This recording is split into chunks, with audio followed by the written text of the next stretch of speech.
भारत ने एक बड़ा ऑपरेशन किया है जिसके बारे में बताएंगे तो आपके पैरों के नीचे से जमीन खिसक जाएगी। खुफिया एजेंसियों ने भारत को बाल बाल बचा लिया है। चीन और पाकिस्तान चुपचाप भारत पर एक बड़े हमले की तैयारी कर रहे थे। इसके लिए चीन पाकिस्तान को 22,000 किलो की एक खतरनाक मशीन भेज रहा था, लेकिन भारत ने इस मशीन को दबोच लिया। बताया तो यहां तक जा रहा है कि चीन और पाकिस्तान की इस खतरनाक साजिश के बारे में रूस ने भारत को जानकारी दी थी। ये मशीन अगर पाकिस्तान पहुंच जाती तो बवाल हो जाता। चीन पाकिस्तान को जो मशीन भेज रहा था उसका इस्तेमाल परमाणु हथियार बनाने में किया जा सकता है। इस वीडियो में आपको बताएंगे कि भारत ने पाकिस्तान और चीन को कैसे रंगे हाथों पकड़ लिया है। दरअसल कॉस्मोस इंजीनियरिंग नाम की एक पाकिस्तानी कंपनी ने चीन को CNC नाम की एक मशीन का ऑर्डर दिया। CNC यानी computer numerical control machine. CNC machine क्या करती है और वो कितनी खतरनाक है उसके बारे में हम आपको आगे बताएंगे। पाकिस्तान से ऑर्डर मिलते ही चीन ने अटीला नाम के एक जहाज में इस CNC मशीन को लाद दिया और पाकिस्तान के लिए रवाना कर दिया। यहाँ दिलचस्प बात यह है कि इस जहाज का नाम खतरनाक और क्रूर आक्रांता अटीला के नाम पर रखा गया है। अटीला नाम के इस आक्रांता ने खूब मारकाट मचाई थी और अटीला नाम के जहाज में चीन ने भारत को बर्बाद करने के लिए पाकिस्तान को CNC मशीन भेज दी।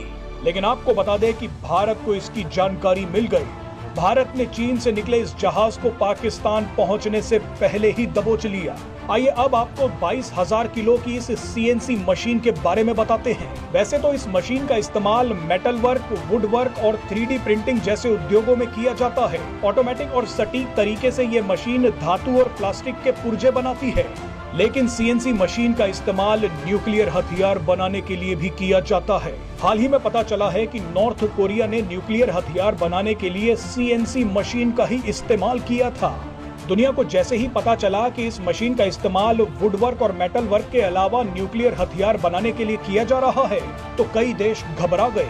इसीलिए कुछ समय पहले इस मशीन को वासेनार एग्रीमेंट की एक लिस्ट में डाल दिया गया। वासेनार एग्रीमेंट का मकसद है कि अगर कोई देश गैर कानूनी तरीके से न्यूक्लियर हथियार बनाने के लिए सामान को एक्सपोर्ट और इंपोर्ट कर रहा है तो उसके बारे में जानकारी दी जाए। भारत और रूस वासेनार एग्रीमेंट में शामिल हैं, लेकिन चीन और पाकिस्तान इस एग्रीमेंट के हिस्से नहीं हैं। वासेनार एग्रीमेंट से जुड़े हुए देश एक दूसरे को न्यूक्लियर हथियारों से जुड़ी सीक्रेट इंफॉर्मेशन देते हैं। हो सकता है कि रूस ने भारत को बताया हो कि चीन पाकिस्तान को CNC मशीन भेज रहा है। भारत और रूस जानते हैं कि पाकिस्तान इतना तो शरीफ नहीं है कि वो इस मशीन का इस्तेमाल प्लास्टिक और मेटल के पुर्जे बनाने के लिए करे। इस बात की पूरी संभावना है कि पाकिस्तान इस मशीन का इस्तेमाल न्यूक्लियर हथियार बनाने के लिए कर सकता था। ये भी संभव है कि पाकिस्तान